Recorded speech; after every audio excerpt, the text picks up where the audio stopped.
Welcome to The Importance of Mummies.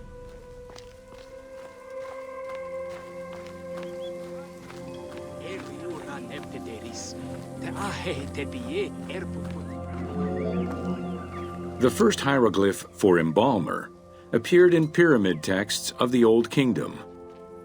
It is likely that embalming was a trade that progressed alongside the evolution of ancient Egyptian funeral practices.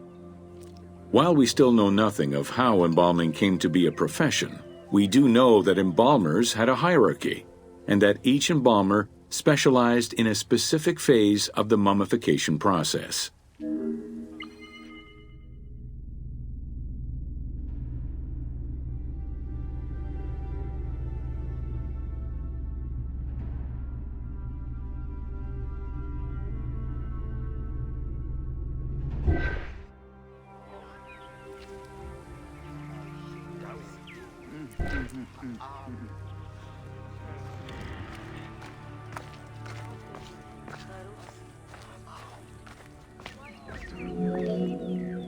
The mummification techniques were jealously guarded by embalmers from generation to generation. Despite their efforts, Herodotus and Diodorus discovered their methods in late antiquity, but historians were skeptical about the validity of the texts. It remained a mystery until two teams of modern medical legal scientists confirmed the process in 1994 and again in 2011.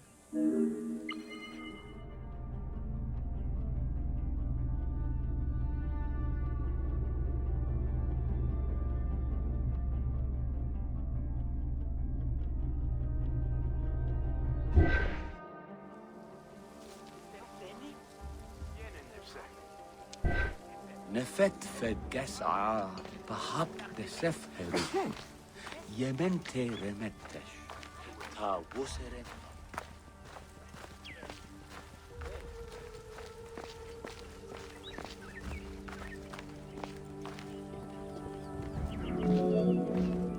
The Uabet, meaning the pure place, was where the embalmers mummified the bodies of the deceased.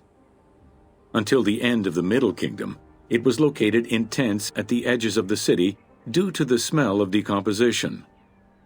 In the New Kingdom, however, the Uabet was located within the city limits, though still in open-air spaces. In the same way that the practices and techniques of mummification evolved, so possibly did consideration towards embalmers within ancient Egyptian society.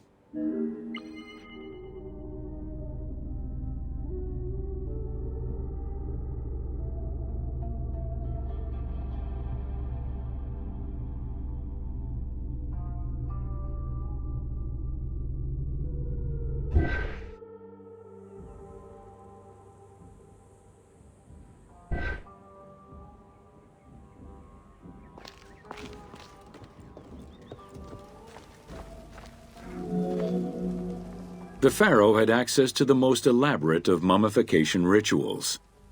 The richer citizens of Egypt also enjoyed complex embalming options, though none of them allowed for the removal of the brain or viscera. After purifying the body, embalmers injected a liquid through the rectum, sealed it, and allowed the mixture to settle. They then plunged the body into natron for up to 40 days. Once the body was dried, the seal was removed, and the entrails flowed out with the injected liquid, leaving the skin and bones of the deceased to be wrapped in linen and returned to the family for burial.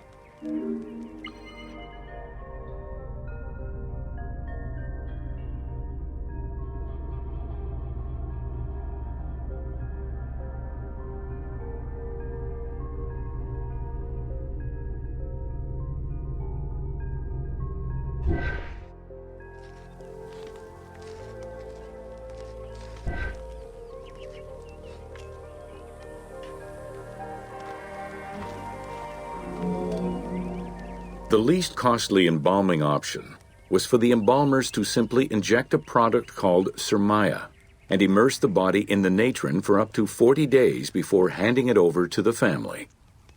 For all those who could not afford any embalming process, desert burials offered a pauper's alternative to preserve the bodies of the dead.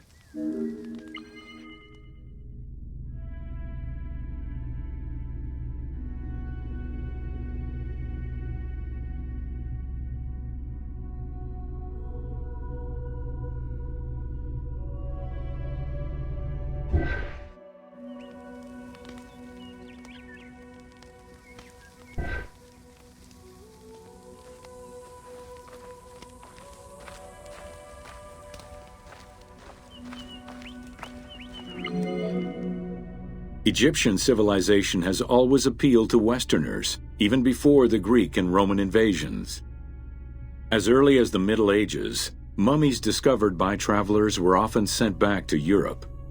Curio cabinets, dating from the 16th and 17th centuries, usually included pharaonic artifacts in their collections.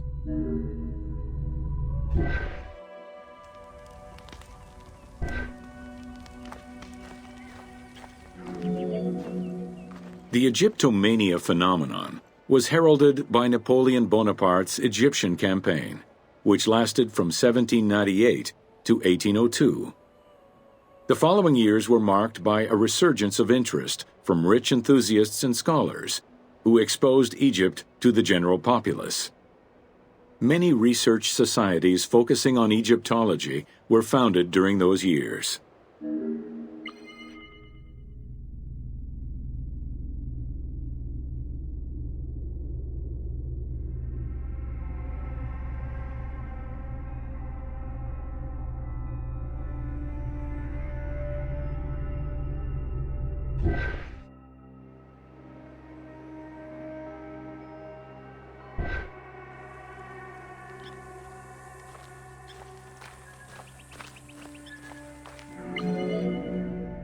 By 1868, mass tourism began in Egypt, under the aegis of the Cook Agency.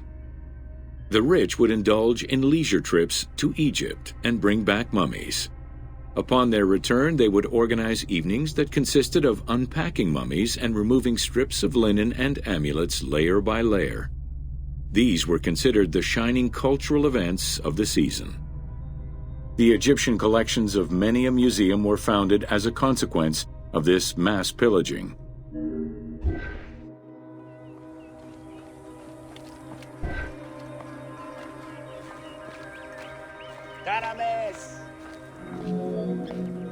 Thanks to those dubious parties, the fantasy of a mummy coming back to life, seeking revenge on its defilers, was born. The mummy malediction myth has remained steady in popular culture ever since, particularly in written media and cinema.